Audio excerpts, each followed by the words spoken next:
अगली storage device है zip drive. Data transfer करने के लिए यूजुअली फ्लॉपी डिस्क का यूज में लिया जाता था, लेकिन फ्लॉपी डिस्क की सबसे बड़ी समस्या ये थी कि उसकी कैपेसिटी केवल थी 1.44 MB, यानी कि जो ऑडियो सॉन्ग आज के समय में 3-3.5 MB का होता है, वहीं फ्लॉपी डिस्क की टोटल कैपेसिटी ही लगभग 1.44 MB होती थी, जिसके कारण फ्लॉपी डिस्क के माध्यम से ज्यादा डेटा को ट्रांसफर नहीं किया जा सकता था। उस समय जिप ड्राइव अस्तित्व में लाई गई। आरंभिक जिप ड्राइव को 100 मेगाबाइट की क्षमता के साथ प्रस्तुत किया गया था। ये फ्लॉपी डिस्क की ही तरह थी, लेकिन इसकी कैपेसिटी ज्यादा थी। शुरुआती जिप ड्राइव को 100 मेगाबाइट की क्षमता के साथ प्रस्तुत किया गया था, यानी शुरुआती जिप ड्राइव 100 MB की कैपेसिटी के साथ उपलब्ध थी, और कम कीमत वाली जिप ड्राइव 25 MB के साथ भी उपलब्ध थी, जो उसी 100 MB ड्राइव में कार्य कर पाती थी। कोशिश ये की गई थी कि जिप की डिस्क को भी साधारण फ्लॉपी की कीमत के करीब लाया जाए, लेकिन ये पॉसिबल नहीं हो पाया। मतलब ऐसा प्रयास किया गया था कि जितनी कीमत में फ्लॉपी डिस्क मिल जाती है, उतनी कीमत में ऐसी कोशिश की गई थी कि जिप डिस्क को भी अवेलेबल कराया जाए, लेकिन ऐसा पॉसिबल हो नहीं पाया। फिर भी 100 मेगाबाइट डिस्क के आगमन से जल्दी ही जिप को सफल बना दिया। मतलब क्योंकि दिक्कत होती है 1.44 MB बहुत कम कैपेसिटी होती है, तो 100 मेगाबाइट की जब डिस्क आई तो उसने बहुत जल्दी ही जिप ड्राइव को सफल बना दिया, और लोग इसको सामान्य फ्लॉपी डिस्कों जिनकी क्षमता 1.44 MB होती थी उसके बजाय इसका प्रयोग करने लगे, और बड़ी फाइलों को इसके माध्यम से ट्रांसफर या संग्रहित करने लगे। परंतु बाद में वर्जन्स में क्षमता बढ़ाकर पहले 250 MB और फिर 750 MB कर दी गई, यानी जिप डिस्क की कैपेसिटी पहले जो कि 100 MB थी शुरुआती समय में, इसे बढ़ा करके बाद में 250 MB और फिर उसके बाद बढ़ा करके 750 MB तक कर दिया गया। अगली स्टोरेज डिवाइस है फ्लैश ड्राइव्स, जिसे आमतौर पे हम पेन ड्राइव के नाम से जानते हैं। ये USB फ्लैश ड्राइव्स एक नैंड प्रकार की फ्लैश मेमोरी स्टोरेज डिवाइस है, जिसे यूनिवर्सल सीरियल बस यानी कि जिसे हम USB पोर्ट कहते हैं, USB इंटरफेस के साथ इंटीग्रेट किया जाता है। इसका मतलब यह है कि आमतौर पे पेन ड्राइव लगाने के लिए हमें USB पोर्ट की जरूरत होती है। यह सामान्यतः हल्के, छोटे, हटाए जा सकने वाले तथा दोबारा लिखे जा सकने वाले डाटा संग्रहण इकाई है। इसका मतलब यह है कि यह बहुत छोटी सी डिवाइस है जो कि रिमूवेबल नेचर की है। रिमूवेबल मतलब आप लगातार पेन ड्राइव को कहीं पे लगाए रखें, ऐसी कोई जरूरत नहीं है। हम लोग यूजुअली इसमें के थ्रू डाटा ट्रांसफर करते हैं और वापस फिर से निकाल लेते हैं। तो यूं कह सकते हैं कि जिस तरह से हार्ड डिस्क सिस्टम में लगी हुई रहती है, उसके दम पे ही सिस्टम चलता है। हार्ड डिस्क आप निकाल दोगे तो सिस्टम चलेगा कैसे? तो कहीं ना कहीं सिस्टम हार्ड डिस्क पर निर्भर होता है, लेकिन सिस्टम कभी भी पेन ड्राइव के ऊपर आमतौर पर निर्भर होता नहीं है।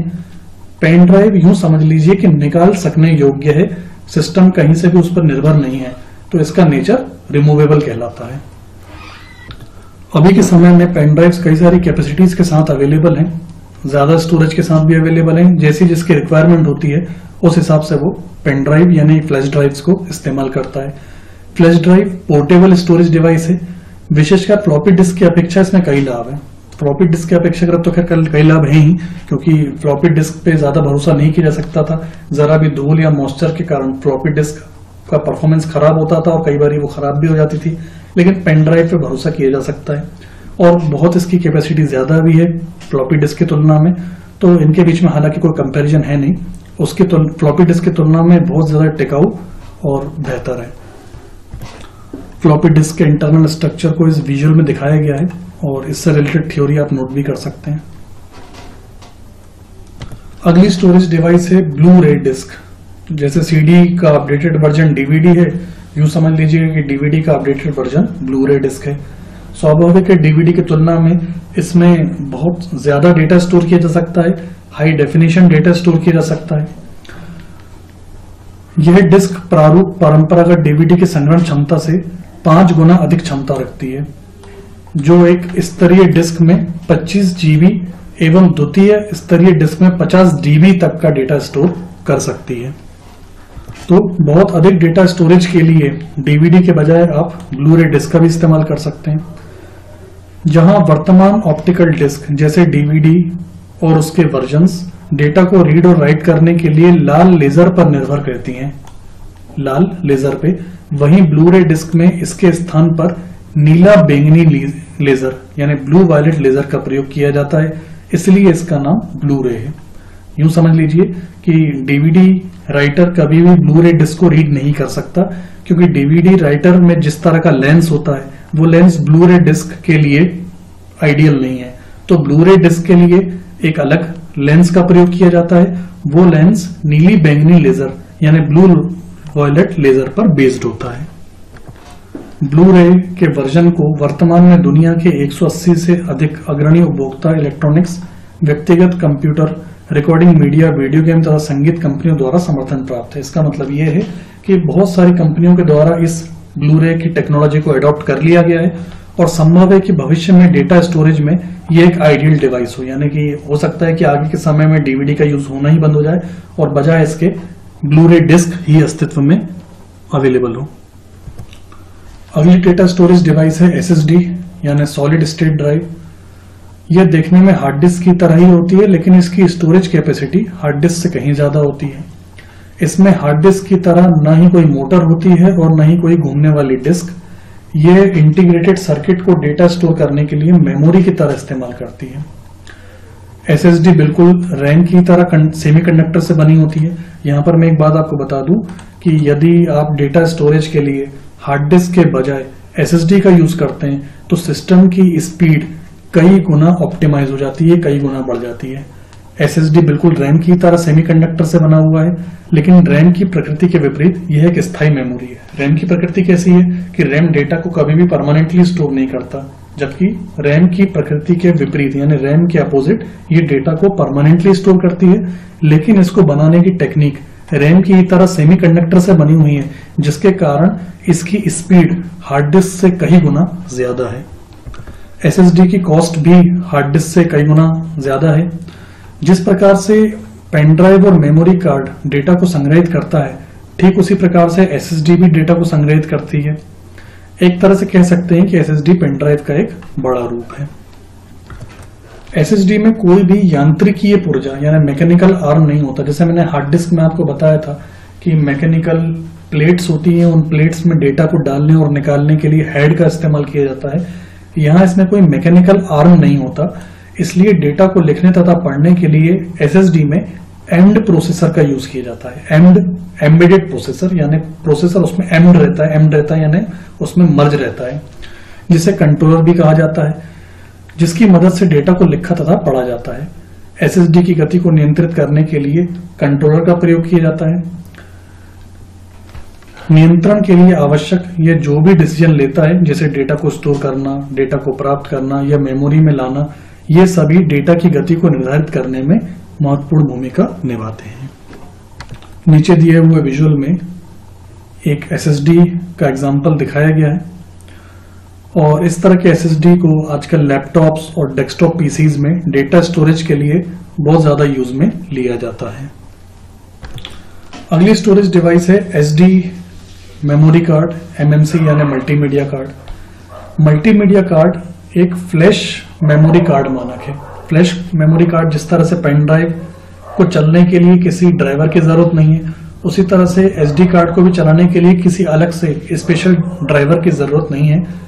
पोर्ट पर लगते से ही ये ऑटो प्ले हो जाता है। जैसे पेन ड्राइव पोर्ट पर लगते ही ऑटो प्ले हो जाती है, ठीक उसी तरह से एमएमसी भी पोर्ट पर लगते ही ऑटोमेटिक प्ले हो जाता है। आमतौर पर मल्टीमीडिया कार्ड का यूज कंप्यूटर तथा डिजिटल डिवाइसेस जैसे mobile, digital camera, digital voice recorder इत्यादि में स्टोरेज मीडिया के रूप में किया जाता है। आपने डिजिटल कैमरा देखा होगा। डिजिटल कैमरा में इंटरनल मेमोरी के अलावा अलग से कार्ड लगाया जाता है, वो अलग से ये कार्ड मल्टीमीडिया कार्ड कहलाता है।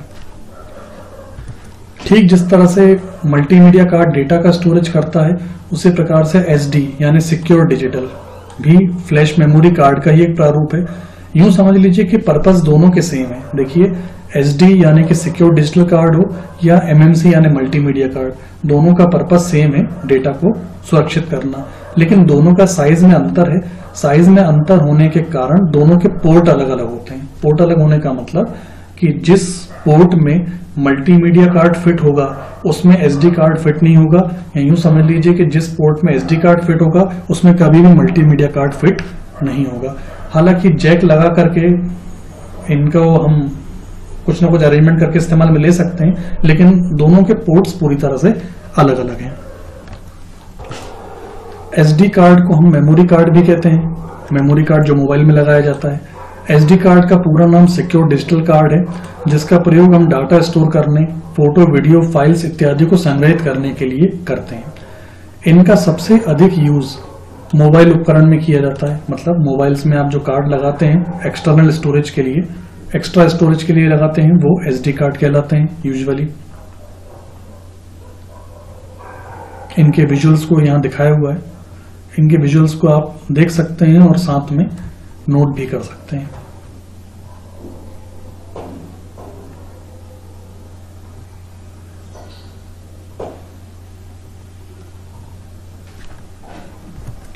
यहां पर यह बात ध्यान रखनी होगी, SD कार्ड के पढ़ने तथा लिखने की मेमोरी कार्ड के क्लास के ऊपर निर्भरता होती है। मतलब SD कार्ड की जो भी डेटा रीड और राइटिंग की स्पीड होगी वो उसकी क्लास पर डिपेंड करती है। जैसे यदि आपका मेमोरी कार्ड क्लास 2 का है तो उसकी रीड और राइटिंग की स्पीड 2 MBPS की होगी। वहीं अगर वो क्लास 4, 6 या 10 का होता है तो उसकी रीड राइटिंग की स्पीड 4 MBPS, 6 MBPS या फिर 10 MBPS होगी। यदि आपको आपका मेमोरी कार्ड या फिर SD कार्ड की स्पीड 10 MBPS से अधिक की चाहिए तो आपको UHS-1 और UHS-3 क्लास के मेमोरी कार्ड ले सकते हैं। कहने का मतलब ये है कि अगर आपको इनकी परफॉर्मेंस अच्छी चाहिए तो उस क्लास के आपको SD कार्ड यूज में लेने होंगे। नीचे दी हुई टेबल आप नोट कर सकते हैं, जिसमें अलग अलग क्लास की स्पीड और उनके जहां यूसेज को बताया गया है कि कहां पर उनका यूज करना आइडियल होता है। तो ये सारी थी स्टोरेज डिवाइसेस। हर स्टोरेज डिवाइस का अपना एक अलग तरीका हो सकता है, वर्किंग का अलग अलग क्राइटेरिया हो सकता है। पर्पस सभी का सेम है कि इनको यूज में लिया जाता है डेटा स्टोर करने के लिए, और इन सभी में कॉमन बात यह है कि ये सभी नॉन वोलेटाइल नेचर के हैं। नॉन वोलेटाइल नेचर मतलब मैं फिर से आपको बताता हूं कि डेटा एक बार स्टोर करने के बाद जब तक हम उस डेटा को डिलीट नहीं करेंगे या किसी कारण से डेटा खुद करप्ट नहीं हो जाता है तब तक वो डेटा स्टोर उसमें रहेगा ही। ये सारी स्टोरेज डिवाइसेस का पर्पस सेम है, लेकिन काम करने का तरीका सबका अलग अलग हो सकता है या होता है, और अलग अलग परिस्थितियों में अलग अलग डिवाइसेस आदर्श होती हैं।